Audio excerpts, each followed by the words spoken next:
Bismillahirrahmanirrahim. Alhamdulillahi rabbil alamin. Wassalatu wassalamu ala sayyidina wa nabiyyina Muhammad wa ala alihi tayyibin at-tahirin wa sahbihi al-muntajabin wa ala al-jami' al-anbiya illahi wal mursalin.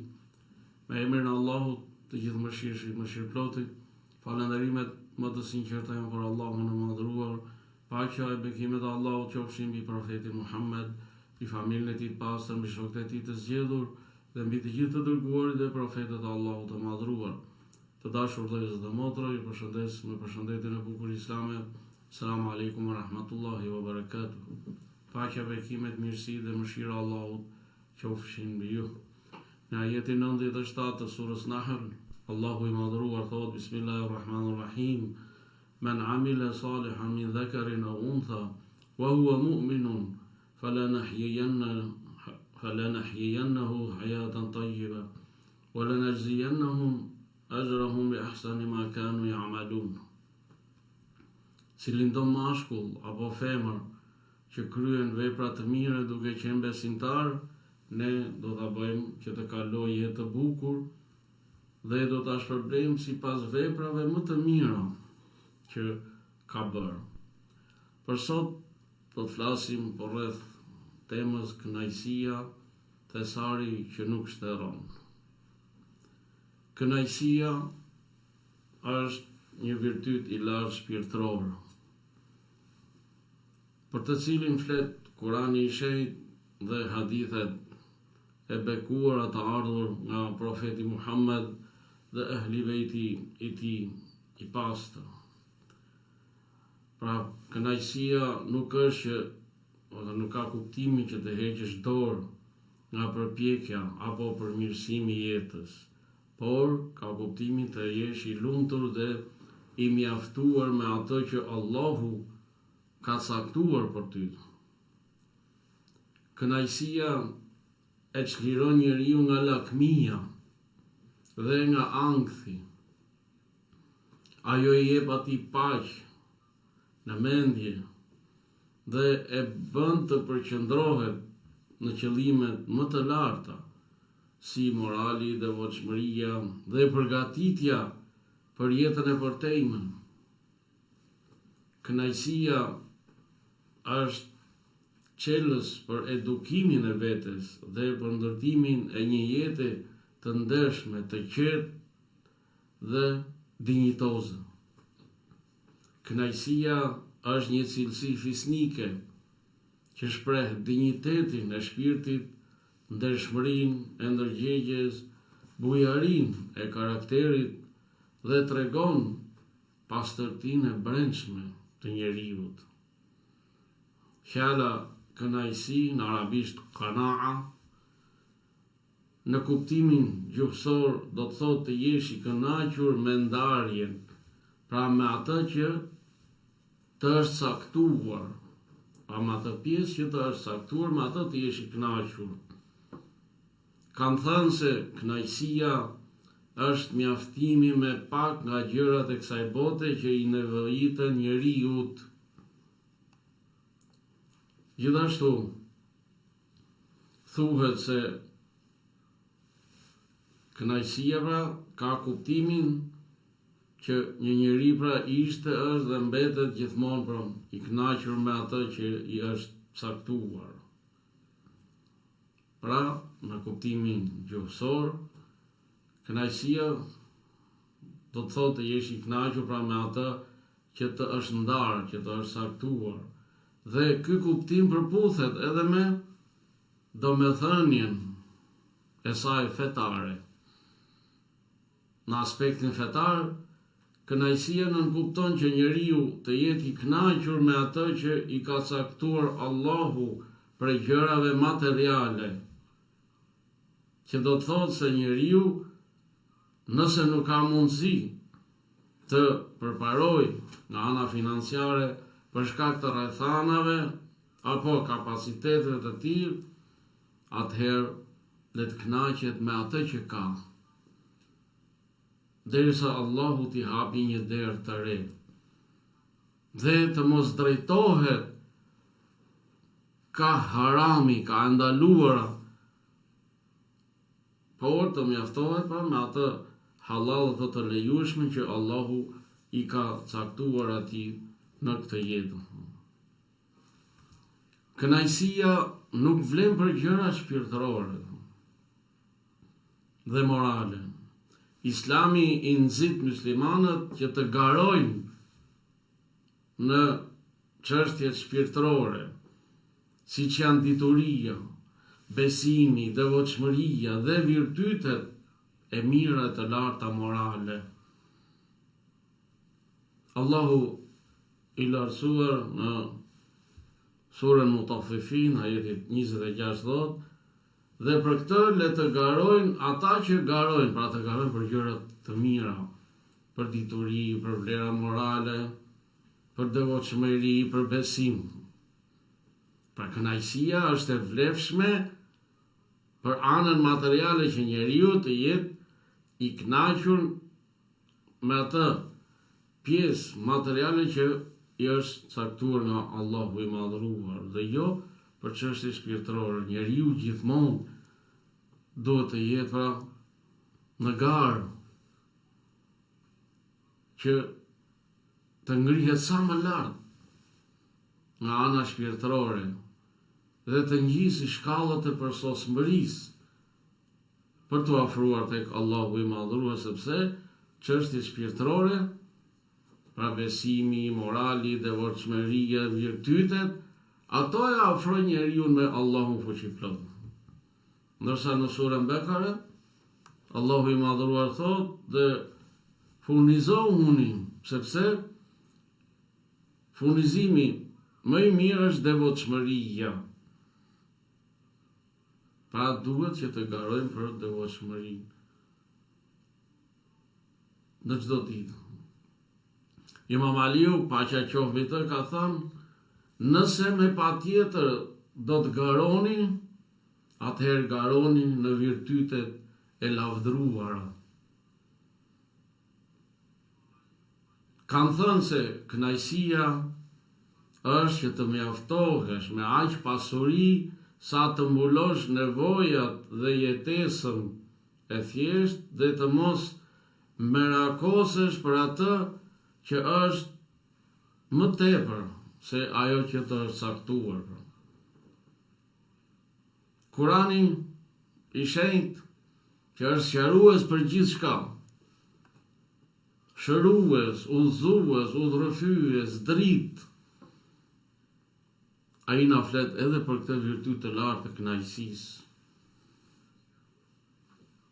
Në Kur'an, Allahu paralajmëron që të mos mashtrohemi nga pasuritë dhe bukuritë e përkohshme të kësaj bote, të kësaj dynjaje.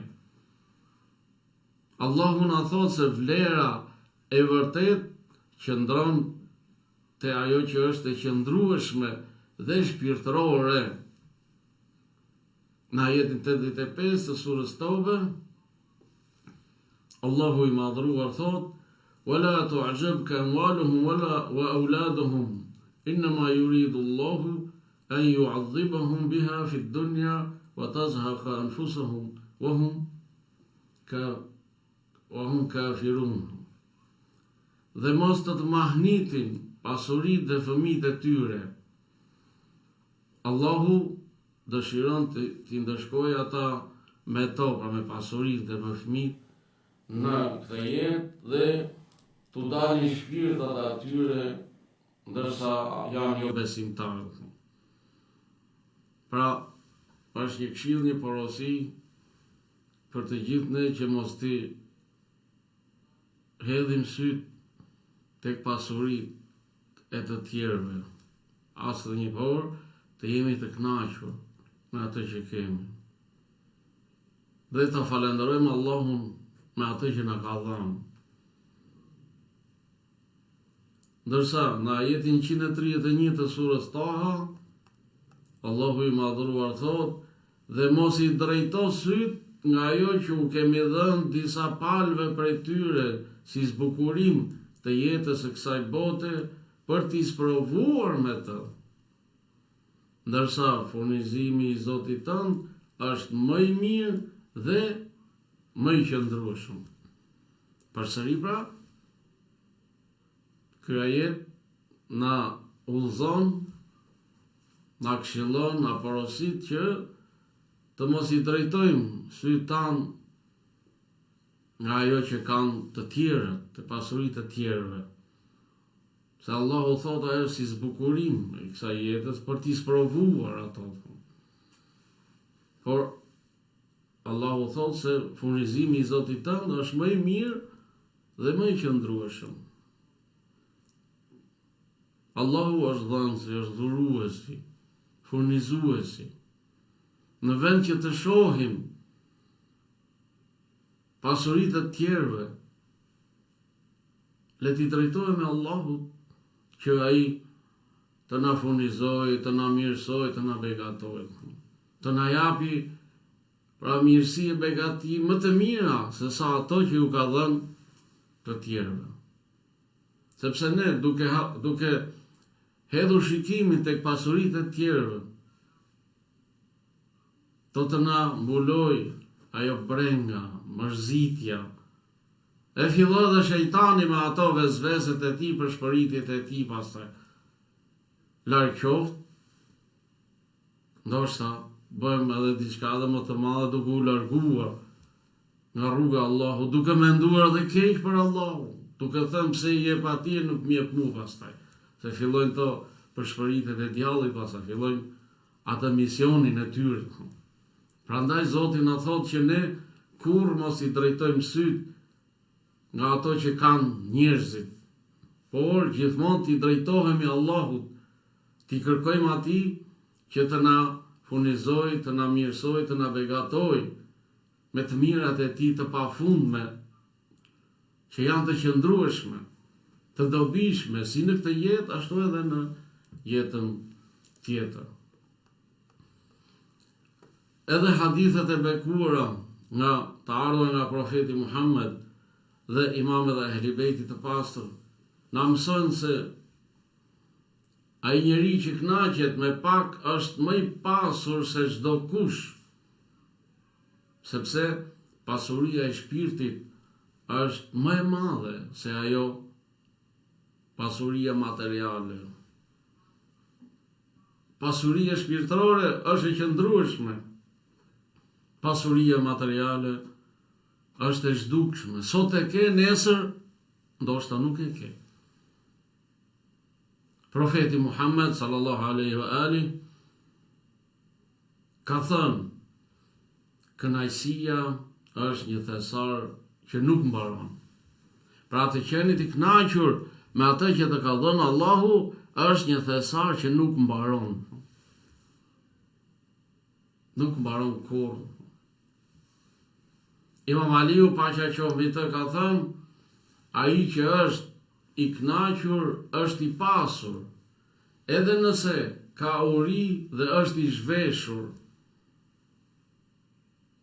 sepse ai zotron pra atë pasurinë shpirtërore. Pra është i kënaqur me atë që i ka ndarë Allahu fuqiplot. Pasuria dhe varfëria përsëri janë sprovë në këtë jetë, ta dimë. Allahu i jep dikujt pasuri për ta sprovuar se si do ta ruaj, ku do ta shpenzoj, si do ta shpenzoj. Dhe në anën tjetër, Allahu e sprovon një njeri me varfëri për ta parë se sa do të duroj, si do ta përballoj dhe çfarë do të bëj në këto momente të vështira. A do të kaloj kufit e Allahut duke shkuar në haram, apo do të duroj me përpjekje, me lutje që Allahu t'ia lehtësoj varfërinë. Pra, pasuria dhe varfëria janë sprovë që Allahu na sprovon se cili është më i durueshmi, cili është ai që është më i kënaqur, cili është më i devotshmi, cili është më besimtari. Imam Sadiku, paqja qoftë mbi të, ka thënë, kush kënaqet me atë që i ka dhënë Allahu, është nga më të pasurit e njerëzve. Sa i mrekullueshëm ky hadith. Pra ai njeri që është i kënaqur me atë që i ka dhënë krijuesi, Allahu fuqiplot, ai është më i pasur i njerëzve. Gjithashtu Imam Sadiku paqja qoftë mbi të ka thënë, lakmitarit i mungojnë dy cilësi dhe e ndjekin dy të tjera. I mungon kënaqësia dhe nuk gjen, prandaj ai nuk gjen qetësi, i mungon kënaqja dhe për këtë arsye i mungon bindja. Pra ai nuk është i bindur me atë që ka, por gjithmonë lakmon që të grumbulloj sa më shumë pasuri. Po profeti ka thënë që dy persona nuk ngopen kurrë në këtë jetë, grumbulluesi i dijes dhe grumbulluesi i pasurisë. Imam Aliu paqja qoftë mbi të ka thënë, i kënaquri me atë që ai ka është i qetë nga njerëzit, sepse ai nuk ja shtrin dorën askujt. Ai pra është i kënaqur, është i bindur me atë që i ka dhënë Allahu krijuesi dhe nuk i intereson ajo që ka, ajo që gjendet në duart e njerëzve, as edhe një herë. Gjithashtu Imam Aliu paqja qoftë mbi të ka thënë, i kënaqur i shpëton nga dëmet e lakmive. Pra ai që është i kënaqur me atë që i ka dhënë Allahu, ai pra është i shpëtuar nga dëmet e lakmive. A për atë nuk ka asnjëherë keq, sepse lakmia është një ves i keq që e çon njeriu në devijim, në humbje. Lakmitari nuk interesohet se si ta grumbulloj pasurinë me halal apo me haram. Pra ai që është i kënaqur me atë që i ka caktuar Allahu, ai është pra i shpëtuar nga dëmet e lakmisë. Sigurisht që kënaqësia ka një rëndësi dhe rol të madh në edukimin e vetes së njeriut. Dhe ky ndikim është shumë i thellë në jetën e njeriut. Kënaqësia siguron qetësi shpirtërore dhe rehati fizike. E çliron njeriu nga robëria e materializmit dhe nga vuajtjet e lakmisë dhe të dëshirave të pashtërshme që sjellin poshtrim. Kënaqësia i hap rrugën krenarisë, dinjitetit, pastërtisë dhe largimit nga gjërat e ulta. Ai që kënaqet me pak është më i lumtur dhe më i qetë se sa lakmitari i përkushtuar pas pasurisë dhe dëshirave, i cili është gjithmonë i shqetësuar, i lodhur dhe i mbushur me brenga dhe ankthë të shumta. Pra njeriu lakmitar. Kënaqësia i jep njeriu kthjellësi dhe zgjuarësi shpirtërore. Një vështrim të mprehtë dhe e nxit për të përgatitur për botën tjetër dhe për të bërë vepra të mira, të cilat i sjellin dobi njeriu si në këtë jetë ashtu edhe në jetën tjetër. Prandaj, ai që kënaqet është më i pasur nga njerëzit, sepse pasuria e vërtet është pasuria e shpirtit. Ai është i kënaqur dhe i mjaftuar me atë që i ka dhënë Allahu dhe nuk ka nevojë për askënd nga njerëzit, nga krijesat, përveç Allahut. Vetëm për Allahun ka nevojë njeriu që është i kënaqur. Rëndësia e kënaqësisë del në pah në mënyrë të qartë kur njeriu çlirohet nga zinxhirët e materializmit, sepse të kapesh pas materializmit është poshtrim, ndërsa kapja pas kënaqësisë i jep njeriu krenari dhe dinjitet. Pasuria dhe parat nuk i japin përparësi zotëruesit të tyre përveçse për nga ana e sasisë së pasurisë, dhe jo për nga virtytet shpirtërore. Nuk kanë lidhje pra pasuria me virtyte shpirtërore. Sepse pasuria është e përkohshme dhe mund të shtohet ose mund të zhduket. Ndërsa kënaqësia, ajo pra ky virtyt i lartë shpirtëror është një thesar, siç ka thënë Imam Aliu, paqja qoftë me të, nuk ka thesar më të madh se kënaqësia. Është thesar mbi thesaret pra, kënaqësia. Kënaqësia është një nga gjërat më të rëndësishme që e ndihmon njeriu në përmirësimin e vetes. Siç ka thënë Imam Aliu alayhis salam, gjëja më ndihmuese për përmirësimin e vetes është kënaqësia. Sepse ai njeri që është i kënaqur me atë që ka, ai është i përqendruar. Ai pra është i bindur. Ai është besimtar. Është i devotshëm. Është vepërmirë. Nuk i kalon kufit e caktuar nga krijuesi, kurrën e kurrës. Ati nuk i mjafton që ati nuk i intereson që të ndërmarrë në rrugë të gabuar, që të pasurohet. Sepse ai që është i kënaqur me atë që ka dhënë Allahu, ai e di që e gjithë pasuria është në dorën e Allahut. Allahu është ai i pasuri absolut. Në dorën e tij janë çelësat e depozitat së furnizimit.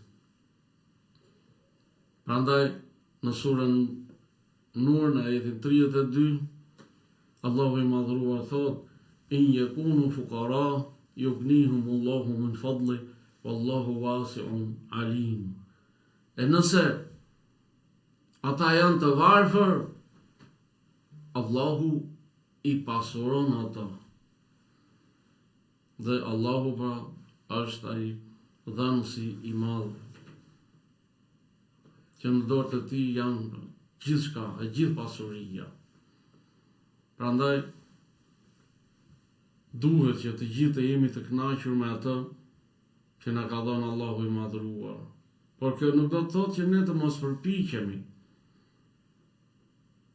në rrugën e sigurimit të jetesës, por të përpiqemi brenda kufive që e ka caktuar Allahu i plotfuqishëm dhe mos i shkelim ata duke grumbulluar pasuri me gjëra të ndaluar për haram. Të jemi të kënaqur me atë që na ka caktuar Allahu, sepse kështu do të jemi të lumtur, kështu do të jemi pra të sigurt, kështu pra do të jemi të qetë, qoftë edhe nga ana shpirtërore. Allahu na bëft për atyre pra që janë të kënaqur në këtë jetë dhe qofshin prej banorëve të xhennetit inshallah në jetën tjetër. Allahu i ruaj, ju begatoft ju dhe familjet tuaja kudo që t'jeni. Assalamu alaikum wa rahmatullahi wa barakatuhu. Paqja, bekimet, mirësi dhe mëshira Allahut qofshin mbi ju.